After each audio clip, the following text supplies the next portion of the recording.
Assalamualaikum warahmatullahi wabarakatuh. Today, I'm Muhammad Syafiq bin Anugani going to present and brief more about macroeconomics, our assignment in semester 3, which is ECO 1013, with my another three fellow friends, Muhammad Nazrin Ikmal bin Khairul, Muhammad Alif Haikal bin Muhammad Supardi, Ahmad Najmuddin bin Ahmad Zarudi.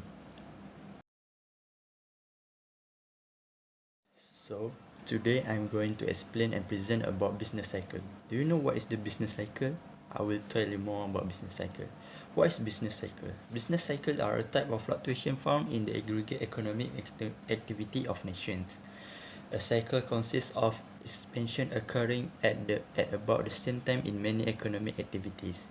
In this sense, business cycles are marked by the alternation of the phases of expansion and contraction in aggregate economic activity, and the co-movement among economic variables in each phase of cycle.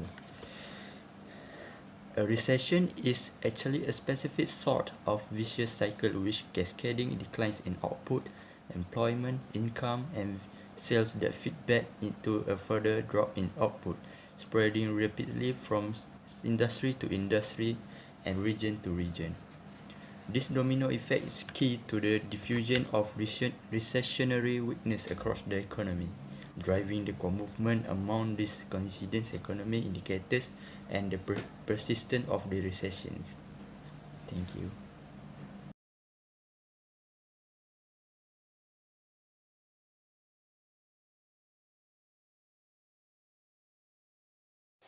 Hello, my name is Ahmad Najmuddin. Now I want to talk about the types of unemployment. But what is unemployment? Basically, unemployment exists when there are people who willing and able to work but unable to find suitable job at certain level or wage rate. And who do not include people who do not have a job, nor are they looking for one. For example, parents who give up their job to look after their children, or millionaires' sons or daughter who don't like.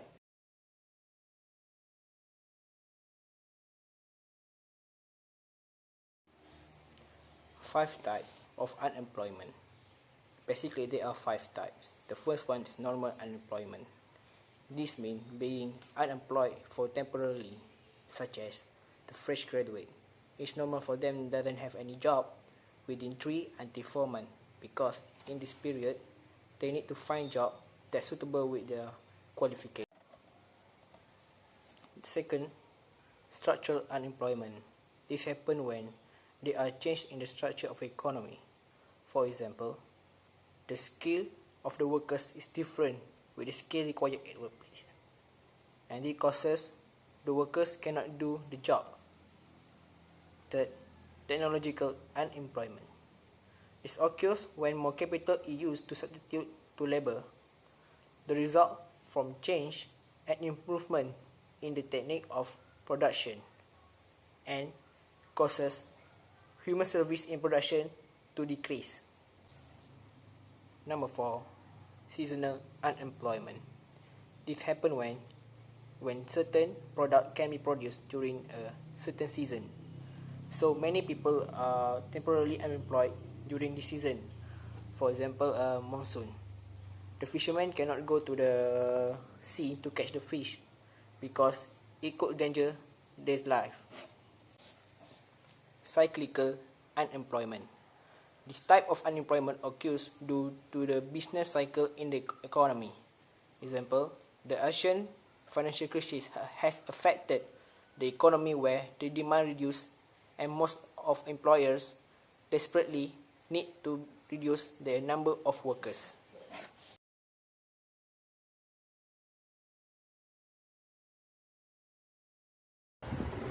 Next, I am Muhammad Alif Haikal, proceeding to present continuous Najmuddin slide, which is all about expectation of global economics after COVID-19 pandemic. Due to our discussions, the global economics after COVID-19 pandemic in the short period will slowly regenerate. But in the case of that series, economists were anonymous in their assessment that it will have serious negative consequences for the global economics. We all know that the crisis around the world emphasize the need for immediate action towards mitigate the pandemic's health and economic effects, also protect vulnerable populations and lay the groundwork, as we know now, for long-term recovery. We also know that it will give more benefits for global economics by strengthening public health systems, addressing the challenges posed by informality, and also implementing reforms that will benefit emerging market and developed countries, many of which face of daunting vulnerabilities is crucial. And these are our expectations of global economics after the pandemic's end. Hi, my name is Muhammad Nazrid Iqmal bin Cairo, and now I will explain about what will happen after the pandemic ends. First, it is expected to the investment on global stage will be slow. This is because everyone's still afraid of COVID, and they will think twice before they invest in others' country. Then, my second point is every country needs a lot of time to recover from the pandemic. This is because there are a lot of country that is in MCO. So their citizens can go out and spend their money. Just like Malaysia, when we have MCO last year, we can go out. And then the government said that our economy is going down.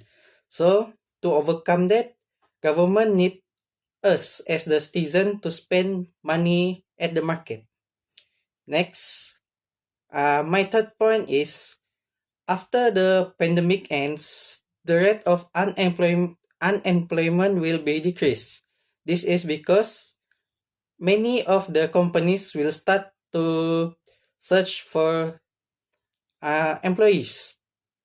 This is because they know they need a lot of employees to recover from the pandemic.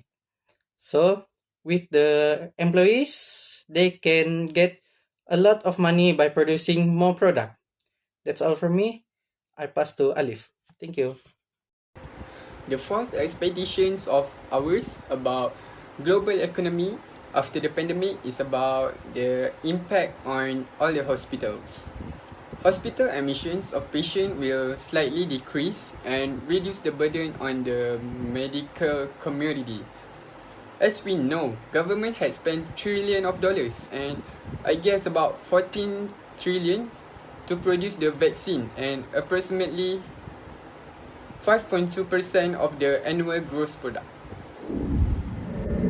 Next, tourism factor that will be allowed by government which will attain increasing of factor income from abroad. And then we got the sixth point which is increasing demand for metals and transport related to commodities such as rubber and vehicle parts will also ascend because of during pandemic demand for transportation will decrease because there is no one who would buy transport as the government's movement control order, even though the prices in the market will decrease. Last but not least, the price of oil demand and oil prices will be balanced once the COVID-19 pandemic ends, which will give more profit for the oil companies.